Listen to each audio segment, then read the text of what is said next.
नमस्कार विद्यार्थियों, श्री श्याम कॉलेज के ऑनलाइन क्लासेज में आपका स्वागत है। इस क्लास में हम बीए बीएड सेकेंड ईयर तथा बीए फर्स्ट ईयर के लिए समुद्र विज्ञान पढ़ रहे हैं, जिसमें हम पढ़ेंगे महासागरीय नीतल के उच्चावच, जिसका ये पहला भाग है।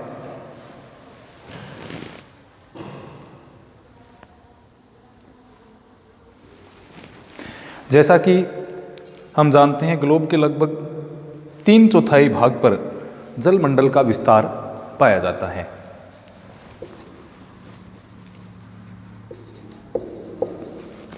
पृथ्वी का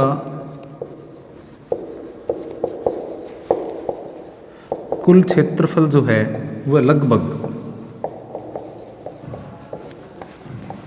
51 करोड़ वर्ग किलोमीटर है। 51 करोड़ वर्ग किलोमीटर लगभग पृथ्वी का क्षेत्रफल है, या हम कहें कि 50.995 करोड़ वर्ग किलोमीटर पृथ्वी का क्षेत्रफल है, जिसके लगभग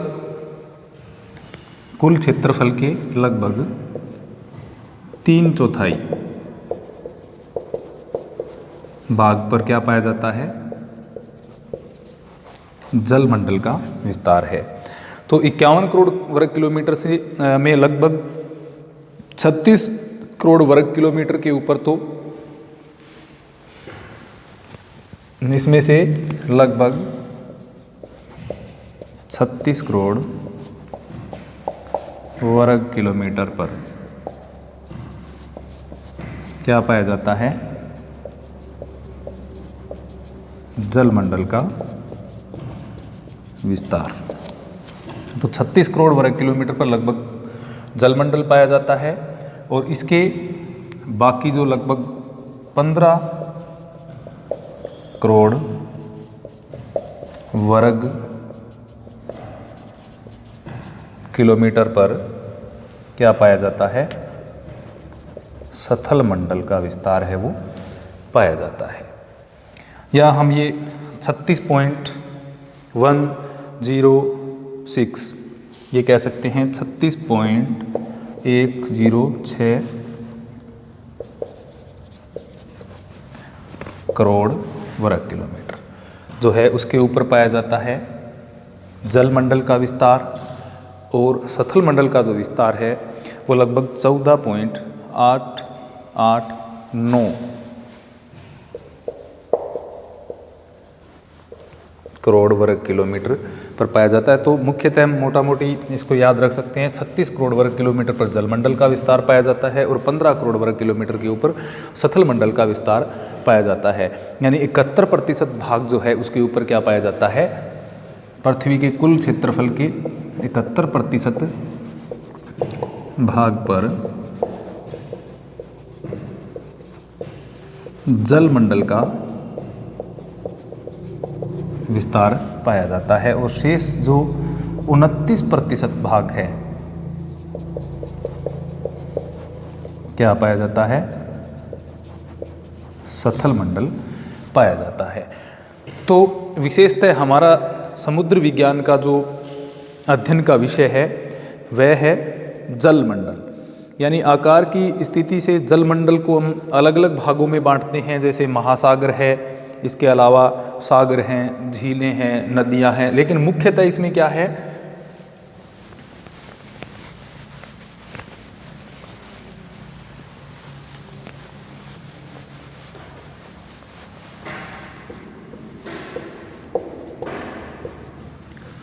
जलमंडल का अध्ययन किसमें किया जा रहा है? समुद्र विज्ञान में। ओशियनोग्राफी का मुख्य उद्देश्य क्या है? जलमंडल का अध्ययन है, और इसमें क्या क्या चीज़ें सम्मिलित की जाती हैं? मुख्यतः महासागर एवं सागर, ये जलमंडल के प्रमुख अंग कहे जा सकते हैं। तो जलमंडल को एक तो महासागर में या फिर महाद्वीपों के मध्य जो स्थित सागर हैं, या लघु प्रावर्त सागर जो हैं, या इसके अलावा खाड़ियाँ हैं, उनमें इसको विभक्त किया जाता है। तो 3 चीज़ें मुख्यतः हम कह सकते हैं, सागर, महासागर, इसके अलावा खाड़ियाँ हैं, खाड़ियों को इसमें सम्मिलित किया जाता है। कुछ महासागरों से जुड़े हुए सागरीय भाग हैं और कुछ महाद्वीपों में स्थित सागरीय भाग हैं, वो जलमंडल के अंदर मुख्यतः सम्मिलित किए जाते हैं। अब प्रमुख तो क्या है, महासागर है, जिसमें सबसे प्रमुखतम महासागरों की बात करें तो 3 महासागर जो कि आकार की दृष्टि से बड़े हैं और अध्ययन की दृष्टि से भी प्रमुख हैं, उनका हम अध्ययन विस्तार पूर्वक करेंगे। सबसे बड़ा प्रशांत महासागर,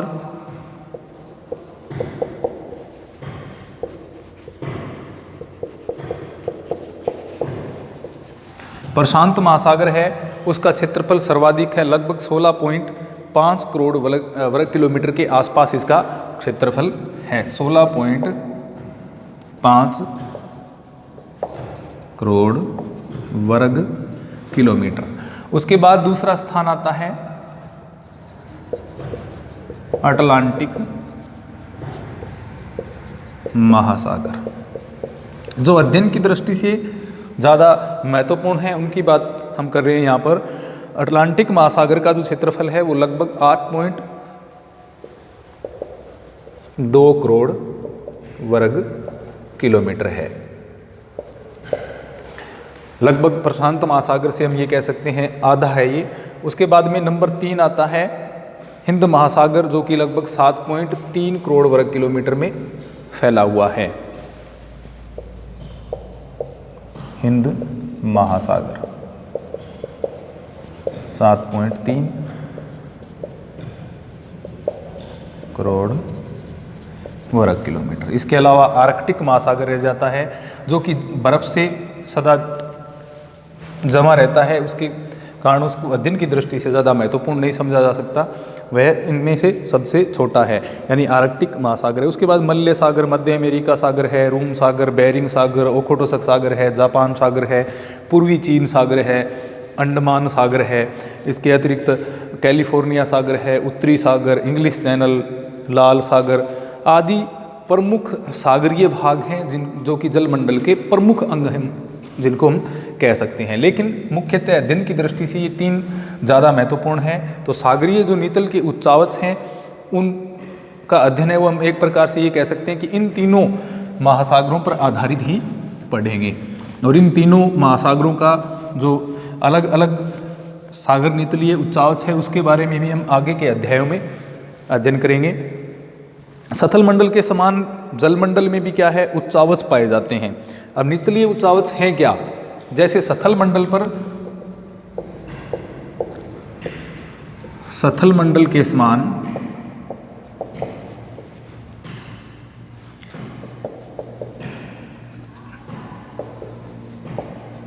जलमंडल में भी उच्चावच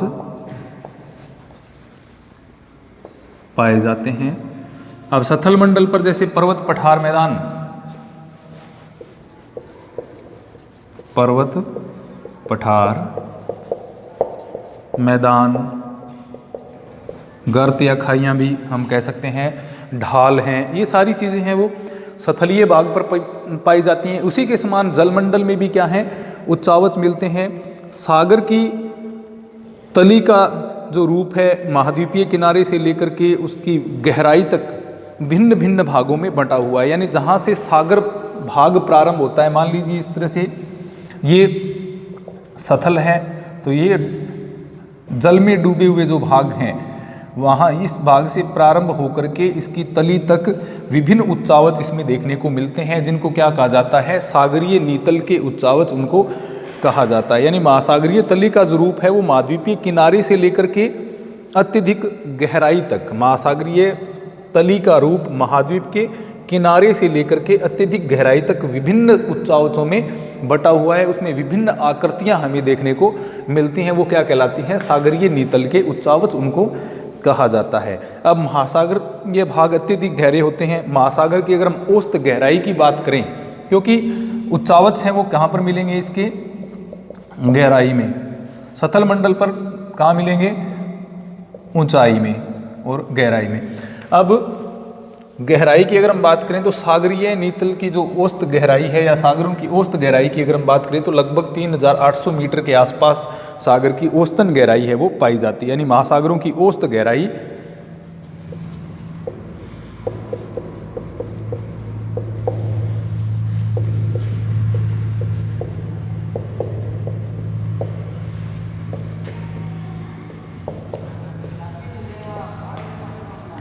3800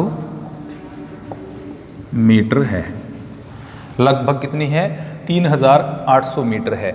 अगर हम महाद्वीपीय भागों की या सथल की औसत ऊंचाई की बात करें तो वो लगभग 840 मीटर के आसपास बताई जाती है। तो महासागरों की औसत गहराई है वो 3800 मीटर है। अब सथल की ऊंचाई तथा महासागरों की जो गहराई है, सथल की ऊंचाई तथा महासागरों की गहराई को किसके माध्यम से प्रदर्शित किया जाता है या किसके माध्यम से इसको दिखाया जाता है? तो इसकी गहराई एवं जो ऊंचाई है उसको उच्चतामितीय वक्र या हम ये कह सकते हैं हिप्सोमेट्रिक कर्व के द्वारा इसको दिखाया जाता है। गहराई को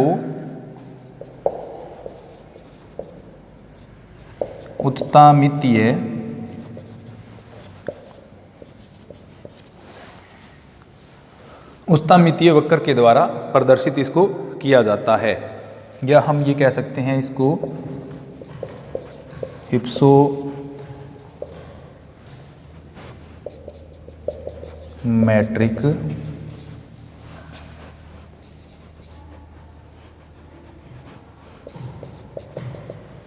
कर्व के द्वारा दिखाया जाता है। हिप्सोमेट्रिक कर्व या उच्चतामितीय वक्र के द्वारा इनको प्रदर्शित किया जाता है।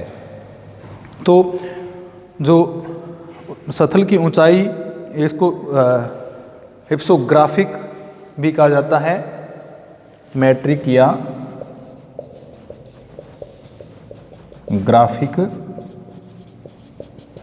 कर्व या हिप्सोमेट्रिक कर्व इसको कहा जाता है, इसको उच्चतामितीय वक्र कहते हैं। तो महासागरों की औसत गहराई कितनी है? 3800 मीटर है। सथल की ऊंचाई तथा महासागरों की गहराई को किसके माध्यम से प्रदर्शित किया जाता है? उच्चतामितीय वक्र के द्वारा, जिसको हिप्सोमेट्रिक या हिप्सोग्राफिक कर्व के नाम से जाना जाता है। ये सामान्य जानकारी इसके बारे में होगी। इसी आधार पर क्या है, नीतल में यानी इनका निर्धारण, यानी ये जो ऊंचाई एवं गहराई है उसी के आधार पर क्या है, महासागरीय नीतल के उच्चावचों का निर्धारण किया जाता है। ऊंचे और गहराई के और ऊंचाई के आधार पर ही किसका निर्धारण किया जाता है? गहराई के आधार पर नीतल के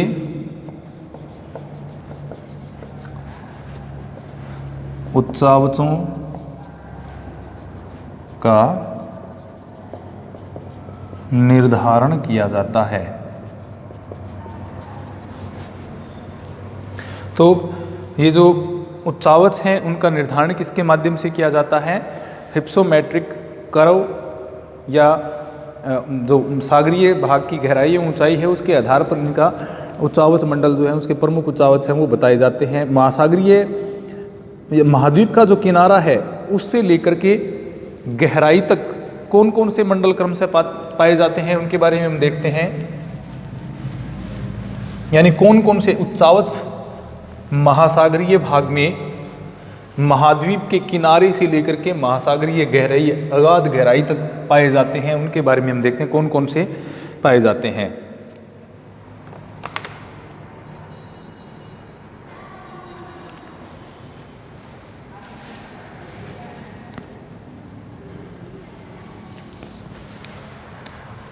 तो ऊंचाई के अनुसार क्रम से ये जो भाग है ये क्या है?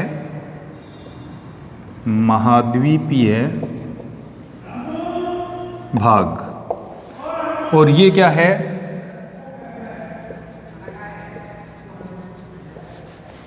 जलमंडल।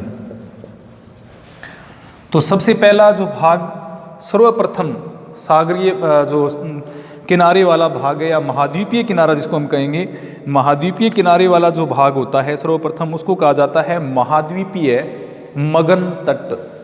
ये जो पहला भाग है ये क्या कहलाएगा? महाद्वीपीय मग्न तट।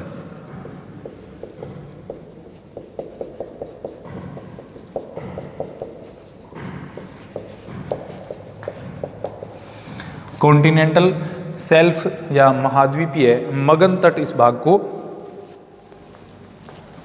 कहा जाता है, जो कि सबसे पहला भाग है। यानी ये क्रमशः पाए जाते हैं, इसी क्रम में प्रत्येक महासागर में इनका स्थान है वो पाया जाता है। जो सबसे पहला भाग है जो कि जल में डूबा हुआ है, कुछ जो महाद्वीप का कुछ भाग जल में डूबा हुआ है, सर्वप्रथम जहाँ पर सागर एवं स्थल का मिलन होता है वो भाग क्या कहलाता है? इसको महाद्वीपीय मगन तट या कॉन्टिनेंटल सेल्फ के नाम से उसको जाना जाता है। दूसरा ये जो भाग है ढाल वाला भाग, इसको कहा जाता है महाद्वीपीय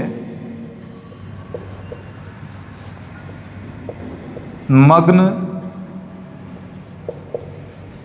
ढाल या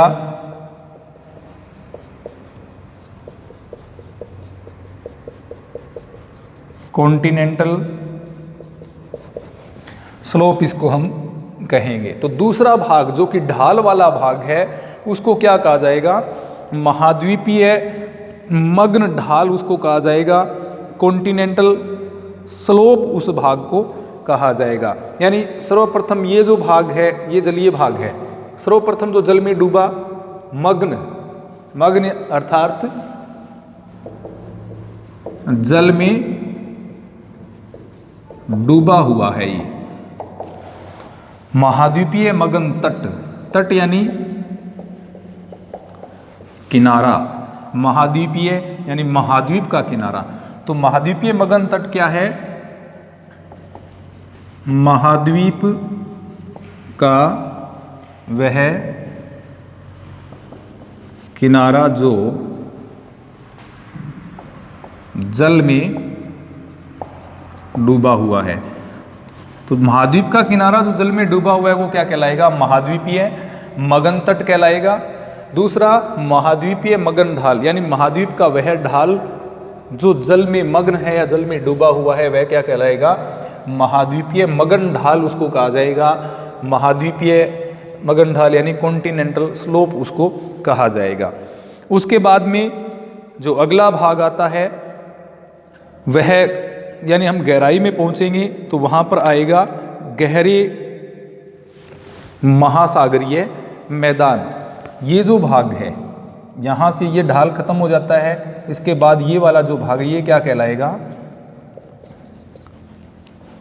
गहरा महासागरीय मैदान। तो ये डीप सी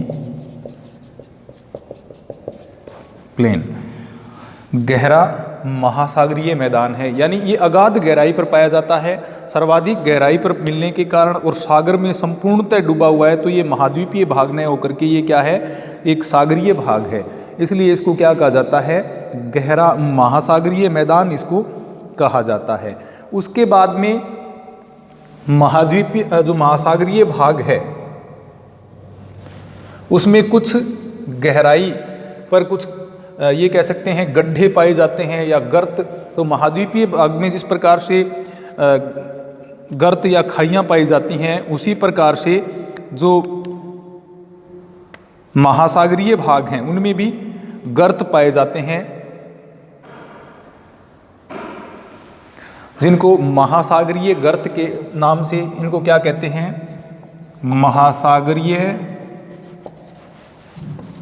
गर्त या खाइयाँ, या ये कह सकते हैं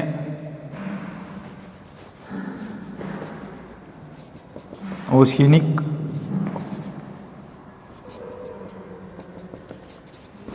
डीप्स। महासागरीय गर्त या खाइयाँ इनको कहा जाता है। तो ये जो प्रमुख उच्चावच हैं महासागर में जो पाए जाते हैं,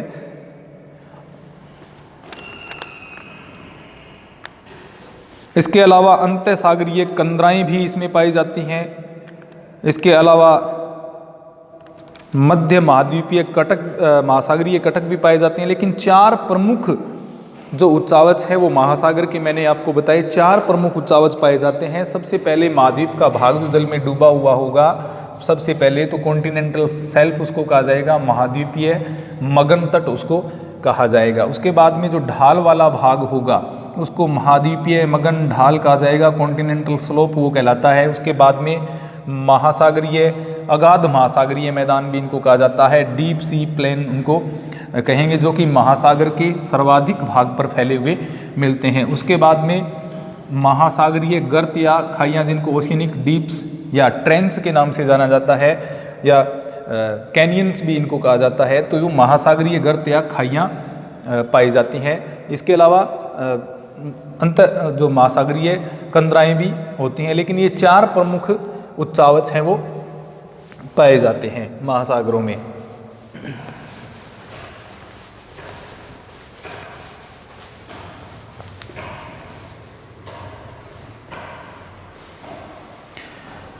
तो प्रमुख 4 जो मैंने आपको उच्चावच बताए हैं महासागर के, उनके बारे में हम अलग से विस्तार में पढ़ेंगे, प्रत्येक का विस्तार पूर्वक वर्णन करेंगे। तो सबसे पहला तो है